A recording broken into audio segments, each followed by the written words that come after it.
اسلام میں شادی کے لیے بلوغت بنیادی معیار ہے، نہ کہ کوئی مخصوص عمر۔ اللہ تعالیٰ فرماتے ہیں وَابْتَلُوا الْيَتَامَى حَتَّى إِذَا بَلَغُوا النِّكَاحَ، اور یتیم کو آزماتے رہو یہاں تک کہ وہ نکاح کی عمر کو پہنچ جائے، یعنی بلوغت نکاح کی عمر کی علامت ہے۔ اسی طرح سورۃ الطلاق میں فرمایا گیا۔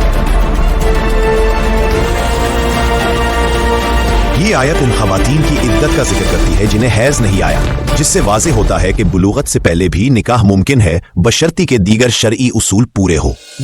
حضرت عائشہ رضی اللہ عنہا سے مروی ہے، نبی صلی اللہ علیہ وآلہ وسلم نے مجھ سے نکاح کیا جب میری عمر 6 سال تھی اور رخصتی 9 سال میں ہوئی۔ بات کرتے ہیں جدید میڈیکل سائنس کی۔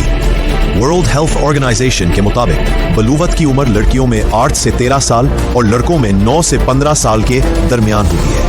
اس کا مطلب ہے کہ بہت سے نوجوان اس قانونی عمر سے پہلے ہی جسمانی طور پر بالغ ہو جاتے ہیں۔ جہاں تک نفسیاتی اور سماجی پختگی کا تعلق ہے، یہ ایک بتدریج عمل ہے اور ہر فرد میں مختلف رفتار سے ہوتا ہے۔